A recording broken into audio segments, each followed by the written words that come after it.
The fluorescent lights of Sonny's Diner on Jefferson Street flickered slightly, casting a pale glow over the worn countertops. Sarah Miller wiped her brow with the back of her hand, the Louisville summer heat permeating even through the struggling air conditioning system. At 42, her face carried the lines of someone who had weathered life's storms with quiet dignity. 18 years as a waitress at this same diner had taught her the value of perseverance, a lesson she passed on to her 16-year-old son, Marcus. The bell above the door chimed, signaling another customer on this otherwise slow Tuesday afternoon. Sarah tucked a strand of graying brown hair behind her ear and reached for her notepad, forcing a smile despite the ache in her feet and the worry clouding her mind. If this story has already made you feel something, however small, don't leave without giving back. Comment and tell me where you're watching this video from and subscribe to the channel. The diner had seen better days, much like the neighborhood around it. Once a thriving area in the west end of Louisville, Jefferson Street had gradually succumbed to economic hardship. Yet Sonny's remained, a constant in a changing landscape, serving comfort food and friendly conversation to whoever walked through its doors. Coffee, black, and whatever pie you've got today, came the deep voice of the man who had just entered. He settled his large frame into a booth by the window, his face partially obscured by a baseball cap pulled low over his eyes. Sarah nodded, moving toward the coffee pot with practiced efficiency. There was something familiar about the customer, but she couldn't place it. In her line of work, faces blended together after a while. Businessmen rushing through lunch, truck drivers stopping for a quick bite, locals seeking refuge from their empty apartments. "Here you go, sir," she said, placing the steaming mug before him. "The pie today is apple. Made it fresh this morning." "Apple pie sounds perfect," he replied, his voice carrying a warmth that caught Sarah off guard. When he looked up, recognition dawned on her face. Though older now, with gray peppered throughout his beard, Muhammad Ali's eyes still held that unmistakable spark, a mixture of mischief and wisdom that had captivated the world. "Oh my goodness," Sarah whispered, momentarily forgetting her professional demeanor. "You're just a man wanting some pie," he interrupted gently, a smile crinkling the corners of his eyes. "But yes, I am who you think I am." Sarah's hands trembled slightly as she poured the coffee. Muhammad Ali was a legend, especially here in Louisville, his hometown. Though his health had declined due to Parkinson's disease, his occasional appearances around the city were treated with reverence. "My son won't believe this," she said, unable to contain her excitement. "Marcus has all your fight posters on his wall. He's on the boxing team at Central High." Ali's face brightened. "Central High? That's where I went, you know. What's your boy's name again?" "Marcus. Marcus Miller." "Good, strong name." Ali nodded approvingly. "How old is he?" 16, Sarah replied, a shadow crossing her face. He's had it rough lately. His father left when he was 8, and money's been tight. But he never complains. Works part-time at the grocery after school, keeps his grades up, and still manages boxing practice. Ali sipped his coffee thoughtfully. Sounds like a fighter in more ways than one.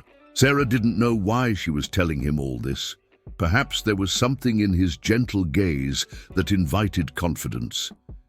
He wants to go to college, first in our family, but with his father gone and my medical bills... Her voice trailed off, embarrassment coloring her cheeks. "Medical bills?" Ali questioned, concern evident in his voice. Sarah hesitated. "Breast cancer. I'm in remission now, but the bills keep coming. Insurance only covered so much." She forced a smile. "But we're managing. Always do." 3 days later, Sarah was surprised to see Muhammad Ali return to the diner.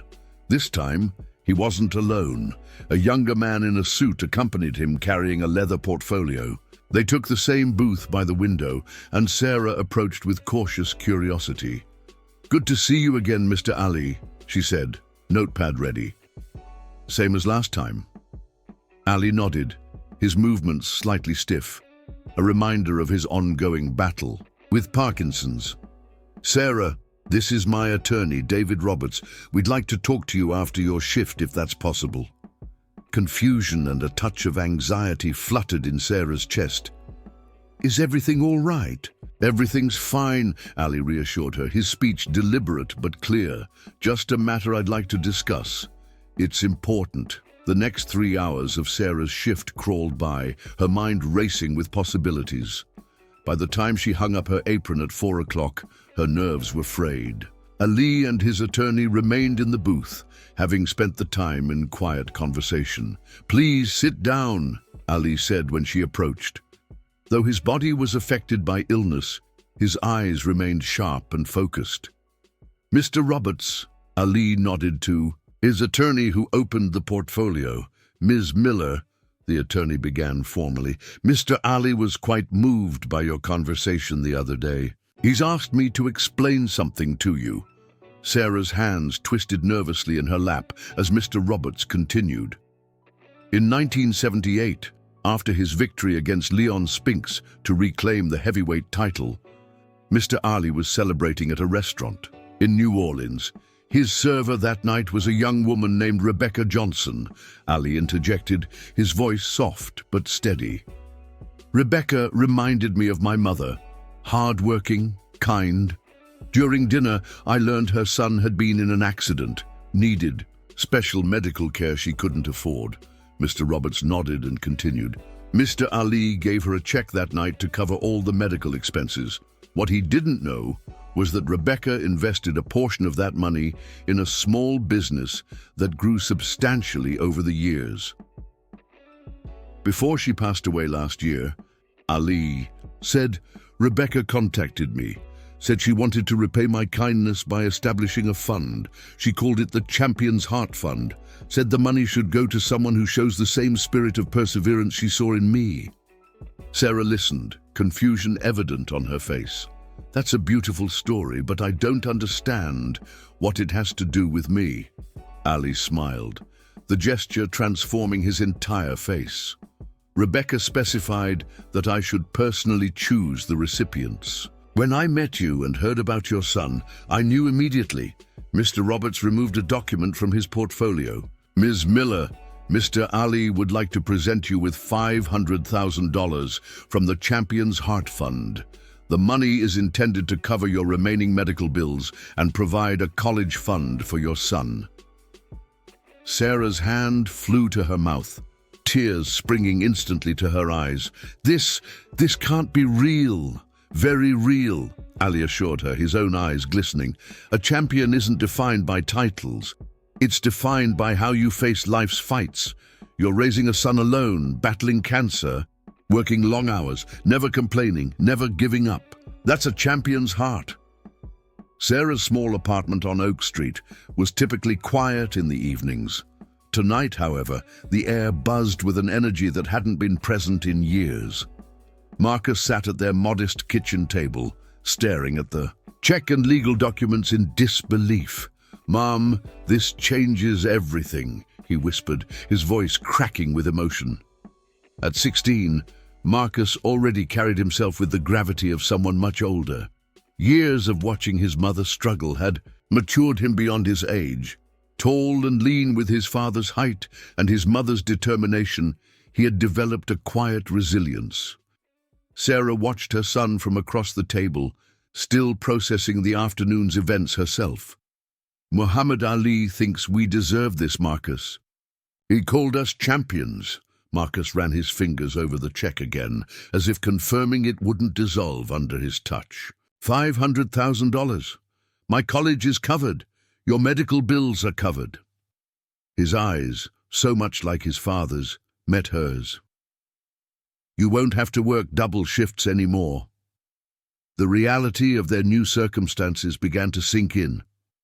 For years, Sarah had lived with constant anxiety, the fear that her cancer might return, that the mounting medical bills would never be paid, that Marcus's dreams of college would remain just that. Dreams. "There's something I never told you," Sarah said slowly, reaching for her son's hand. "The night your father left, I found him packing his bags. He told me he couldn't handle the responsibility anymore, being a husband, being your father. He said he felt trapped." Marcus tensed, as he always did at the mention of his father. "That night, I made two promises to myself," Sarah continued.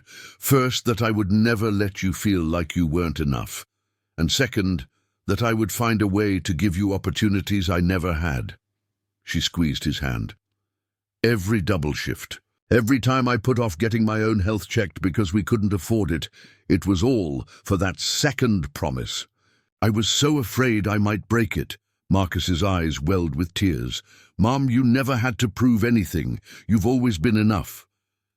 Outside their window, a gentle rain began to fall over Louisville, washing the summer dust from the streets. In the distance, the Ohio River continued its eternal flow, a reminder that even in a city of changes, some things remained constant, like a mother's love for her son.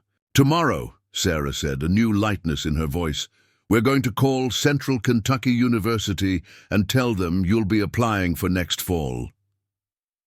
For the first time in years, Sarah slept without the weight of worry pressing on her chest. The future, once a source of dread, now held promise. The next morning, Sarah called in to take her first day off in 3 years. Instead of her usual routine of hurrying to catch the early bus to the diner, she and Marcus walked to Alley Center in downtown Louisville.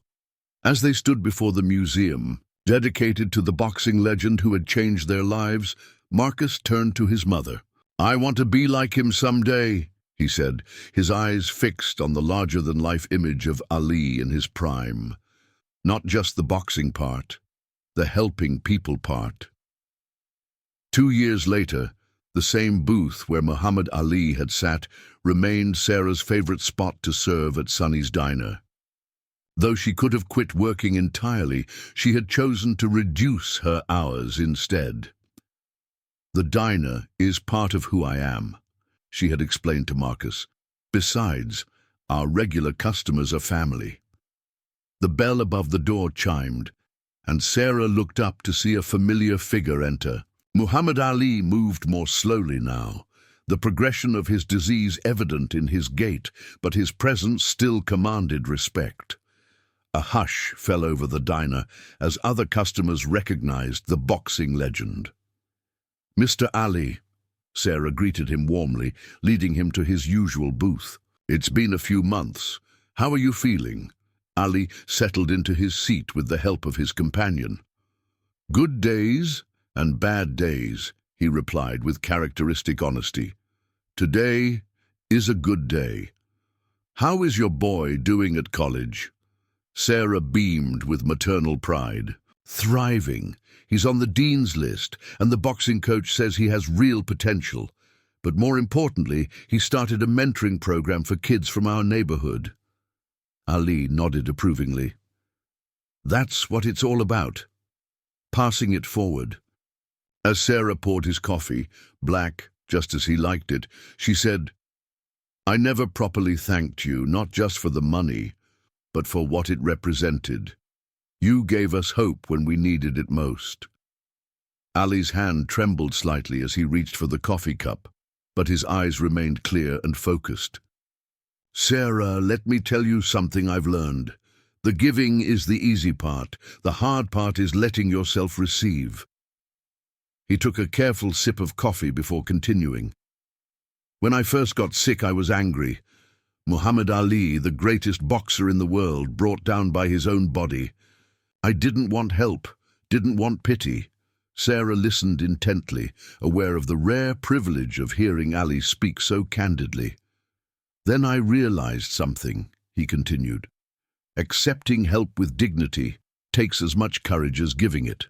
When you accepted, that check without shame, when you used it to build a better life instead of just surviving, that showed true champion spirit." Later that afternoon, Sarah received a call from Marcus at college.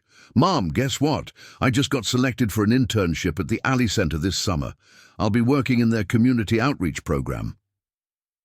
As she shared the news with the other waitresses, Sarah couldn't help but reflect on the circular nature of life. The man who had once been her customer, then her benefactor, would now be indirectly mentoring her son.